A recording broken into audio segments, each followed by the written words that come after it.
बड़ी खबर, आतिशी ने बीजेपी पर हमला बोला है। केजरीवाल के खिलाफ षड्यंत्र रचा गया। देखिए बड़ी खबर आपको बता दें, आतिशी ने एक बड़ा हमला किया। केजरीवाल के खिलाफ षड्यंत्र रचने की बात आतिशी की ओर से कही गई। उन्होंने कहा, हम अगला चुनाव केजरीवाल के नेतृत्व में लड़ेंगे। मुझे कोई बधाई ना दे, मुझे कोई माला ना पहनाए, हम फिर से केजरीवाल को सीएम बनाएंगे। कोई मुझे माला ना पहनाए, ये बहुत ही दुख की घड़ी है। आतिशी ने दुख जताया और ये कहा कि एक बार फिर से केजरीवाल को ही सीएम बनाया जाएगा और केजरीवाल के ही नेतृत्व में काम भी किया जाएगा। उसी के साथ आतिशी ये भी कहती हुई नजर आई कि मुझे किसी बधाई की या फिर माला कोई मुझे पहनाए, इन तमाम चीजों को लेकर परहेज करती नजर आई। कहा ये बहुत ही दुख की घड़ी है।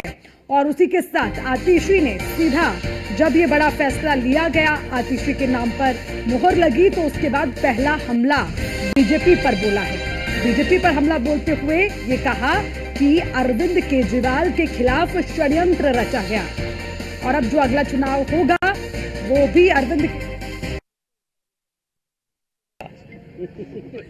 कोर्ट ने आपको सस्पेंड कर दिया। अब सोचिए दूसरी बात, 9 साल 8 महीना खुद राज किए और जब अंत आता है तो एक महिला को बिठाया है 2.5 महीने के लिए। यही इनका महिलाओं से प्रेम है कि हम 9 साल 8 महीना रहेंगे और लास्ट में तुमको बिठा देंगे। चलो, हम आतिशी जी को बधाई देते हैं। हम दिल्ली के सांसद हैं, मुख्यमंत्री पद पे जो भी आया। लेकिन मेरी आज 4 बातें करना चाहता हूँ। शराब घोटाले में कितने का नुकसान हुआ रेवेन्यू का, आतिशी जी तुरंत जांच बिठा के बताएं। जो सड़कें टूटी हैं, गड्ढे हो रखे हैं, उसको तुरंत 2 महीने के अंदर, 1 महीने के अंदर ठीक करा सकती हैं, अगर चाहें तो कराएं। जो स्कूलों के कमरे कड़ी कुंडी वाले 5 लाख में बनने वाले 25 लाख में बने, उसका पैसा वापस करें। हमारे दिल्ली के नालों को ना सफाई होने से जो बच्चे मर गए, उनको 1-1 करोड़ का मुआवजा दिलाएं।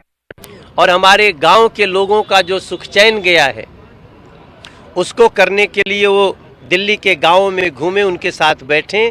इन सारी चीज़ों को अगर कर सकते हैं, टैंकर माफियाओं पर लगाम लगा सकती हैं, तो मैं आतिशी जी को धन्यवाद दूंगा। बाकी तो बधाई है।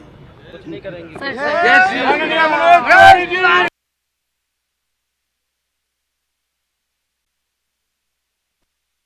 फहरिस्त सामने रख रहे हैं कि अगर आतिशी मुख्यमंत्री बन गई हैं तो दिल्ली की जो स्थिति इस वक्त है उसमें सुधार करने का काम किया जाए।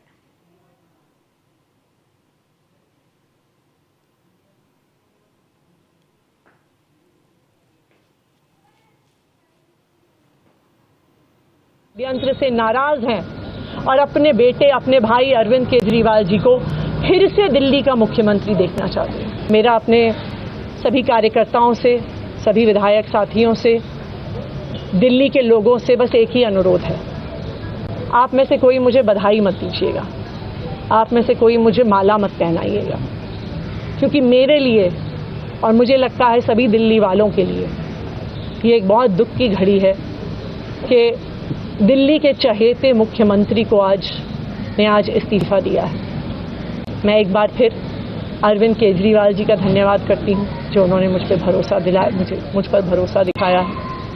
और मैं दिल्ली के लोगों की तरफ से फिर से एक बार ये कहूँगी कि वो जल्द ही आने वाले चुनाव के बाद अरविंद केजरीवाल जी को अपना मुख्यमंत्री देखना चाह रहे हैं। अभी दिल्ली वाले इतने।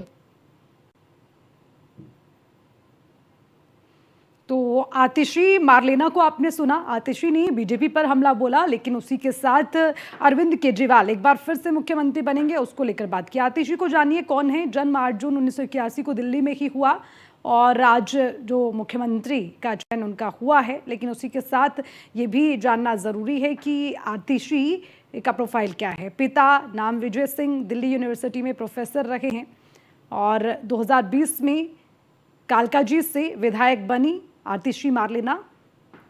अगर उनके राजनीतिक सफर की बात करें, मनीष सिसोदिया के सलाहकार के तौर पर भी आतिशी ने काम किया है। 2015 से 2018 तक सलाहकार के तौर पर भी काम किया और दिल्ली के शिक्षा मॉडल के पीछे आतिशी का ब्रेन है, ये भी लगातार चर्चाओं में चलता रहा।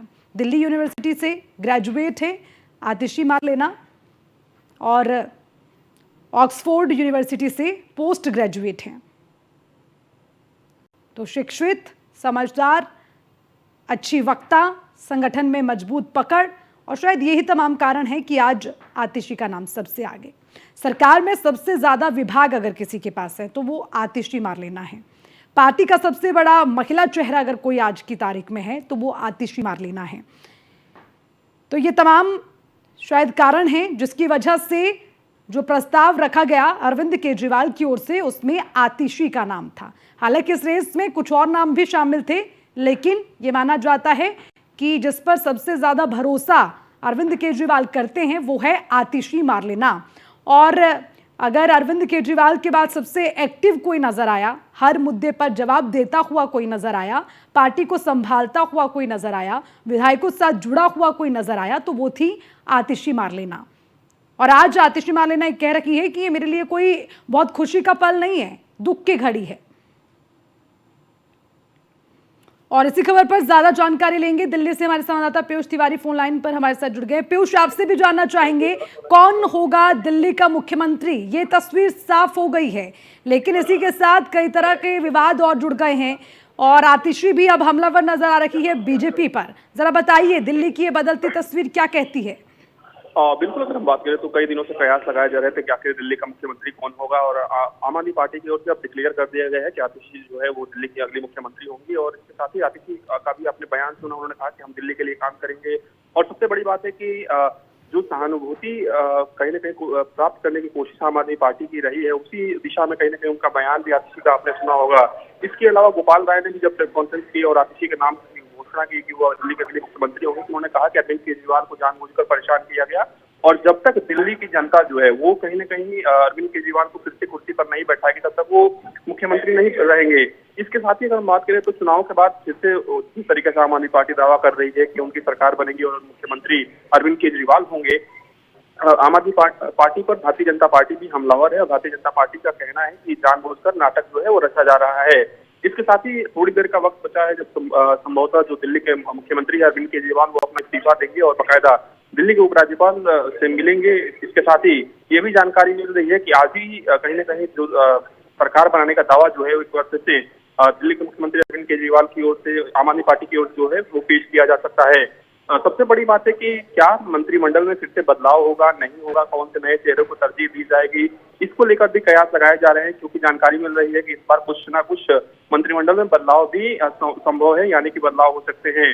तो निश्चित रूप से अब दिल्ली की राजनीति किस करवट लेती है देखने वाली बात होगी। फिलहाल एक बात स्पष्ट है कि जिस तरीके से दिल्ली के मुख्यमंत्री अरविंद केजरीवाल ने इस्तीफा दिया, चूंकि सुप्रीम कोर्ट ने तमाम बंदिशें जो है वो कहीं ना कहीं अरविंद केजरीवाल पर लगाई थी, खासतौर से मुख्यमंत्री कार्यालय जाना, इसके अलावा कई महत्वपूर्ण फाइलों पर साइन ना करना। तो कहीं ना कहीं अरविंद केजरीवाल को ऐसा प्रतीत हो रहा था कि वो मुख्यमंत्री तो है लेकिन फैसले नहीं ले सकते हैं। ऐसे में किसी अन्य को मुख्यमंत्री बनाना ही एक तरीके से अरविंद केजरीवाल की मजबूरी भी थी। तो निश्चित रूप से उस मजबूरी को कहीं ना कहीं फायदा में बनाने का जो प्रयास है वो अरविंद केजरीवाल की ओर से किया गया। उन्होंने दिल्ली की जनता से कहा कि मैं अगली परीक्षा देने के लिए तैयार हूँ, मैं इस्तीफा दे रहा हूँ। ठीक है पीयूष, आप इस पर नजर बनाए रखिएगा। शुक्रिया तमाम जानकारी के लिए।